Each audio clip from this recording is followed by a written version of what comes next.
الرجيم بسم الله الرحمن الرحيم قل إن تخفوا ما في صدوركم أو تبدوه يعلمه الله ويعلم ما في السماوات وما في الأرض والله على كل شيء قدير يوم تجد كل نفس ما عملت من خير محضرا وما عملت من سوء تود لو أن بينها وبينه أمدا بعيدا ويحذركم الله نفسه والله رؤوف بالعباد قل فرما دیجیے ان تخفوا ما فی صدورکم، اگر تم چھپاؤ جو تمہارے سینوں میں ہے، او تبدوہ یا اس کو ظاہر کرو، یعلمہ اللہ، اللہ اس کو جانتا ہے، وَيَعْلَمُ مَا فِي السَّمَاوَاتِ وَمَا فِي الْأَرْضِ، اور اللہ جانتا ہے جو کچھ آسمانوں میں ہے اور جو کچھ زمین میں ہے، وَاللَّهُ عَلَى كُلِّ شَيْءٍ قَدِيرٌ، اللہ رب العزت ہر چیز پر قادر ہے۔ یوم تجد کل نفس ما عملت من خیر محضرا، جس دن پائے گا ہر آدمی جو اس نے دنیا میں نیکی کی ہوگی محضرن بالکل سامنے، وما عملت من سوء، اور جو اس نے برائی کی ہوگی اس کو بھی پائے گا تودو، تو یہ اس وقت پسند کرے گا لو ان بینہا و بینہ امدا بعیدا، کاش کہ اس برائی کے درمیان اور اس آدمی کے درمیان بہت بڑا فاصلہ ہوتا۔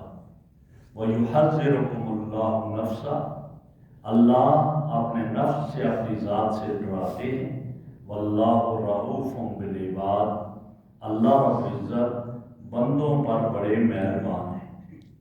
میرے محترم بزرگوں اور دوستو، پچھلے درس میں گزرا تھا کہ کفار کے ساتھ دلی محبت نہ کی جائے، مدارات کا معاملہ ان کے ساتھ ہو سکتا ہے، معاملات ان کے ساتھ ہو سکتے ہیں، خیر خواہی اور ہمدردی کا معاملہ ہو، لیکن دلی محبت صرف اور صرف ایمان والوں کے ساتھ۔ اب آج اس درس میں اللہ رب العزت یہاں یہ بتانا چاہ رہے ہیں کہ جو کچھ تم اپنے سینوں میں چھپائے رکھو، کفار سے محبت مودت جو اپنے سینوں میں چھپائے رکھو یا اس کو ظاہر کرو، یعلم اللہ، اللہ اسے جانتے ہیں، اللہ کے علم میں فرمایا کہ معاملہ جو ہے تمہارا اللہ کے ساتھ ہے، تو اس لیے مومن کو سب سے پہلے رب کے حکم کی تعمیل کرنی چاہیے۔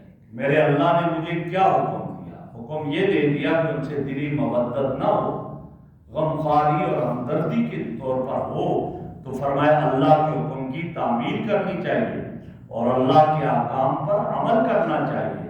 باقی دنیا کی باتیں جی کیا کریں، رہن سہن ہے، غریب ہیں، تو یہ بات کی باتیں ہیں۔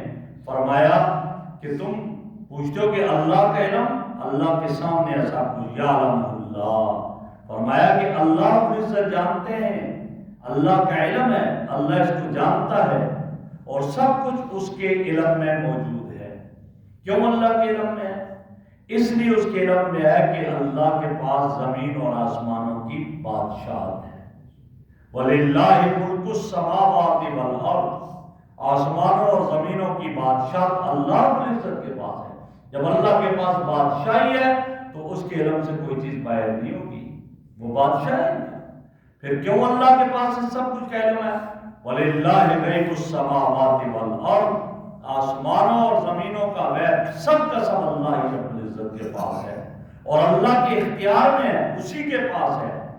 ایک ذرہ بھی اللہ کے علم اور اللہ کے اختیار سے باہر نہیں ہے۔ جب ایک ذرہ بھی اس کے علم سے باہر نہیں، اس کے اختیار سے باہر نہیں، تو تو وہ ایسی ذات ہے، فرمایا کہ واللہ علی کل شیء قدیر، وہ تو ہر چیز پر قادر ہے، وہ آسمانوں اور زمینوں میں جو ہے اس کو بھی جانتا ہے، اس کی قدرت میں سب کچھ ہے، اس کے اختیار میں ہے، لہذا وہی قادر مطلق ہے۔ جب قادر مطلق ہے تو وہ جس کو سزا دے اس کے علم میں ہے، جس کو نہ دے وہ سب کا سب اس کے علم میں ہے، لہذا کوئی اس سے باہر نہیں ہے۔ آگے ارشاد فرمایا کہ یوم تجد کل نفس ما عملت من خیر محضرا، جو بھی نیکی کرے گا اس کے سامنے ہوگی قیامت کے دن، جو گناہ کرے گا وہ بھی اس کے سامنے ہوگا، نیکی بھی سامنے اور گناہ بھی۔ دنیا میں ہم کوئی کام کرتے ہیں، حافظہ کمزور ہوتا ہے، کوئی کام کیا پتہ نہ چلا، بھول گئے یار یہ میں نے کیا تھا یا نہیں کیا تھا، حافظہ کمزور ہوتا ہے۔ لیکن وہاں فرمایا ایسا نہیں ہوگا، قیامت کے دن اللہ ہر ایک کے حافظے کو اتنا قوی فرمائیں گے کہ اس نے دنیا میں جو کچھ بھی کیا ہے سب اس کو یاد آ جائے گا، اس کو سب کچھ یاد آ جائے گا، جو کچھ دنیا میں کیا ہوگا سب کا سب حافظے میں بھی آ جائے گا۔ تو اس دن تو اس کی زبان پر مور لگے گی، ہاتھ بھی بولیں گے، اس کے پاؤں بھی بولیں گے، اعضاء بولیں گے، الیوم نختم علی افواہہم وتکلمنا ایدیہم وارجلہم، آج اس کے ہاتھ پاؤں بھی بولیں گے، وہ کہیں گے یہ گناہ کیا، لہذا وہاں سب کچھ اس کے سامنے ہوگا۔ اللہ اس کے حافظے کو بھی کمی کر دیں گے۔ اور دنیا میں کیا ہوتا ہے، دنیا میں یہ بھی ہوتا ہے کہ اکثر لوگ پڑھنا لکھنا نہیں جانتے، کئی سالوں کو پڑھنا نہیں آتا، لکھنا نہیں آتا۔ اب کیا ہوگا، وہاں پر وہ لوگ جب جائیں گے تو فرمایا کہ وہاں سب کو اللہ رب العزت پڑھنا لکھنا سکھا دیں گے، اللہ توفیق دے دیں گے، وہاں پر سارے کے سارے وہاں پر پڑھنا لکھنا جانتے ہوں گے، اور انہیں پڑھنا بھی ہوگا، لکھنا بھی آئے گا، جیسا کہ حدیث میں آتا ہے۔ نبی اکرم صلی اللہ علیہ وسلم نے ارشاد فرمایا کہ قیامت کے دن اللہ سب کو پڑھنے کی توفیق عطا فرمائیں گے، اور نام اعمال جب ہر آدمی کے ہاتھ میں دیا جائے گا اور ہر ہاتھ میں پکڑوا کر اسے کیا کہا جائے گا، اقرا کتابک، یہ لے لے بھائی تیرا عمل نامہ تیرے سامنے، اقرا آج پڑھ لیجئے۔ وہاں دوسرے کو نہیں کہے گا تم پڑھ کر دکھاؤ، یا خط آتا ہے کبھی کبھی خود پڑھنا نہیں آتا، دوسرے کو کہتا ہے یار پڑھ کر دکھاؤ، میسج آیا دوسرے کو کہتا ہے تم پڑھ کر دکھاؤ، وہاں یہ نہیں ہوگا، وہاں خود کہا جائے گا اقرا کتابک، آج تم اپنا میسج پڑھ لو، آج تم اپنے اعمال ناموں کو پڑھ لو، کفا بنفسک الیوم علیک حسیبا، آج تو تمہارا اپنا نفس محاسبے کے لیے کافی ہے، کوئی اور محاسبہ کرے تمہارا کوئی حساب کرے نہ، تمہارا اپنا نفس ہی آج کافی ہے، لہذا اس کو لے لو۔ تو ہر آدمی اپنا عمل نامہ لے گا، اور اپنا عمل نامہ لے کر جب اس سے پڑھے گا، وہاں نہیں کہہ سکے گا جی مجھے پڑھنا نہیں آتا، کیوں؟ اللہ پڑھنے کی توفیق دے دیں گے، وہاں پڑھے گا، اور جب پڑھے گا اور بڑا ہی روانی کے ساتھ پڑھے گا۔ آج تو کبھی پڑھنا نہیں آتا تو لفظ ملا کر ہیجے کر کے پڑھا جاتا ہے، وہاں تو ایسے روانی سے پڑھے گا، جب روانی سے پڑھ لے گا، حدیث میں آتا ہے میرے آقا نے فرمایا جب کچھ صفحے پڑھ لے گا، جب پڑھے گا تو پھر اللہ رب العزت اس سے پوچھیں گے، فرمائیں گے بتا میرے بندے، میرے فرشتوں نے لکھنے میں تیرے اوپر کوئی زیادتی تو نہیں کی؟ تو نے نہ کیا وہ کام انہوں نے لکھ دیا، یا تو نے کوئی نیکی کی اور انہوں نے چھوڑ دیا، کوئی ایسی زیادتی تو نہیں کی؟ وہ جواب میں کیا کہے گا، لا یا رب، اے میرے اللہ نہیں، انہوں نے کوئی زیادتی نہیں کی، جو میں نے کیا وہی لکھا ہے۔ پھر کہا جائے گا پڑھ، اور آگے کچھ صفحے پڑھے گا، پھر اللہ فرمائیں گے میرے فرشتے نے لکھنے پر تیرے ساتھ کوئی ظلم تو نہیں کیا؟ وہ کہے گا لا یا رب، نہیں میرے اللہ، اس نے کوئی ظلم بھی نہیں کیا۔ اب وہ بندہ اپنے اعمال دیکھے گا، جب اس کے گناہ سامنے آئیں گے، اس کی برائیاں اعمال نامے میں سامنے آئیں گی، اس کی نافرمانیاں سامنے آئیں گی، اس کے معصیات سامنے آئیں گی، جب سامنے آئیں گی اس وقت یہ کہے گا تود لو ان بینہا وبینہ امدا بعیدا، کاش کہ آج میرے درمیان اور میرے اعمال نامے کے درمیان بڑی مسافت ہوتی، بعد ہوتا، بڑا فاصلہ ہمارے درمیان ہوتا۔ وہ یہ کہے گا کہ بڑا فاصلہ ہوتا، اور آج یہ مجھے عمل نامے نظر ہی نہ آتے، یہ میری آنکھوں سے اوجھل ہو جاتے، مجھ سے مخفی ہو جاتے۔ لیکن فرمایا کہ اس وقت اس کی تمنا کا کچھ فائدہ نہیں ہوگا، اور بالکل سب کچھ اس کے سامنے ہوگا، یہ اس کی کیفیت ہوگی۔ تو وہاں یہ ہر ایک آدمی کے ساتھ یہ معاملہ ہونا ہے، جب ہر ایک کے ساتھ ہونا ہے تو پھر غور کرے۔ آگے اللہ پھر فرماتے وَيُحَذِّرُكُمُ اللہ نفسہ، اللہ اپنے نفس سے لوگوں کو ڈراتے ہیں، اللہ اپنے نفس سے لوگوں سے ڈراتے ہیں۔ کیا مطلب؟ کہ اپنے عذاب سے ڈراتے ہیں، میرے بندے میری نافرمانی کی تو جہنم میں جائے گا، عذاب آئے گا، ڈر جا میرے عذاب سے۔ اللہ اپنے عذاب سے ڈراتے ہیں، اور یہ ڈراتے کیوں ہیں؟ پیار کی خاطر، محبت کی خاطر۔ اللہ اپنے بندوں پر ظلم نہیں کرتے، اللہ اپنے بندوں سے محبت کرتے ہیں۔ تو فرمایا یحذرکم اللہ نفسا، اللہ اپنی ذات سے ڈراتا ہے۔ اور اللہ کیا فرماتے ہیں؟ اپنے اعمال کا محاسبہ انسان دنیا میں کر لے، دنیا میں اپنا محاسبہ کر لے اپنے اعمال کا، تاکہ قیامت کے دن پر تجھے افسوس نہ کرنا پڑے، حسرت اور نا امیدی کا منہ دیکھنا نہ پڑے، یہاں کر لے۔ اور اللہ رب العزت بلا وجہ کسی پر زیادتی بھی نہیں کرتا، اور اللہ اپنے بندوں پر شفقت کرتا ہے، اس لیے فرمایا رؤوف بالعباد، شفقت رکھتا ہے۔ اب ضرورت کیا ہے؟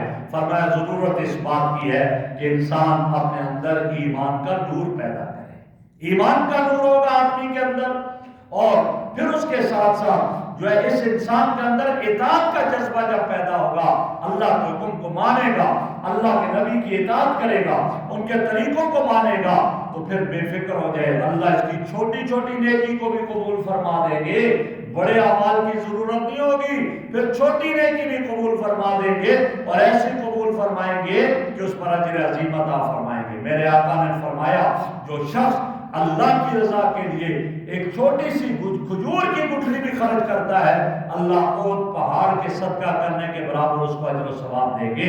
اور اگر ریاکاری اور دکھلاوے کے لیے بہت کچھ کرے، اللہ اس کو قبول نہیں کریں گے۔ تو انہیں فرمایا ایمان کا جذبہ ہو، اطاعت کا جذبہ ہو، ایمان کا نور ہو، اخلاص ہو، تو پھر اس کی چھوٹی نیکی بھی اس کی قابل قبول ہوتی ہے۔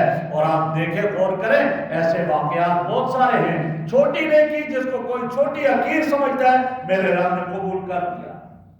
زبیدہ خاتون بہت بڑی ایک خاتون گزری ہے، اور وہ ہارون الرشید کی بیوی تھے، خلیفہ وقت۔ اس کے گھر میں روزانہ 100 باندیاں لگاتار قرآن پڑھتی رہتی تھی، اور قرآن کی تلاوت ہوتی رہتی تھی۔ اس نے ایک نہر کھدائی، نہر زبیدہ کے نام سے، جب آدمی مکہ مکرمہ حج کے لیے جائے، اب بھی اس نہر کے نشانات وہاں موجود ہیں کہ حاجی اس سے پانی پیئیں گے۔ یہ سب کچھ ہوا، لیکن جب دنیا سے چلی گئی، کسی کو خواب میں آئی، پوچھا کیا ہوا تمہارے ساتھ؟ کہا اللہ کے سامنے پیش کیا گیا۔ کہا کیا لے کر آئی؟ میں نے کہا وہ نہر کھدوائی تھی، حاجی پانی پیتے رہے اس سے، یہ عمل لے کر آئی۔ فرمایا نا یہ ایسا نہیں کہ جس پر تیری مغفرت ہو، یہ تو نے رعایا کے پیسوں سے خرچ کر کے کھدوا دی ہے۔ ہاں تیرا ایک عمل مجھے بڑا پسند آیا، اس کی وجہ سے تیری مغفرت کر دی۔ یا اللہ میرا کیا عمل پسند آیا؟ فرمایا ایک دن تھا، تو باغ میں ٹہل رہی تھی، اور اچانک مؤذن نے اذان دینا شروع کی، اللہ اکبر اللہ اکبر، اور تو فوراً اس ادب و احترام میں بیٹھ گئی، اور تو نے اپنے سر پر چادر کر لی، بس تو نے میرے نام کا اتنا ادب و احترام کیا، لاج رکھی، جا میں نے تیرا یہ عمل قبول کیا، اور اس کی وجہ سے تیری مغفرت کر دی۔ یہ بھی ہوتا ہے ایسا۔ بشر حافی کون تھا؟ شراب پی کر گھر باہر نکلا، اور جب نکلا باہر آگے جا رہا تھا، اتنے میں دیکھا کیا، ایک پرچی نیچے پڑی ہوئی تھی جس پر اللہ کا نام لکھا ہوا تھا۔ اٹھا کر اس کو بوسہ دیا، بوسہ دے کر اونچی جگہ پر رکھ دیا، تو اللہ نے دل میں لکھا کر دیا، بشر حافی تو نے میرے نام کو اٹھا کر اونچی جگہ رکھا ہے، میں تیرے نام کو دنیا میں چمکا دوں گا۔ میرے اللہ نے اس کو توبہ کی توفیق دی، اور پھر اولیاء کی صف میں اسے کھڑا کر دیا۔ یہ تو اللہ رب العزت کی ذات ہے۔ کوئی چھوٹے سے چھوٹا عمل کیوں نہ ہو، اگر وہ اللہ رب العزت کی رضا، ایمان کے نور کے ساتھ ہو اور اطاعت کے جذبے کے ساتھ ہو، تو اللہ رب العزت اس پر اجر عظیم عطا فرماتے ہیں۔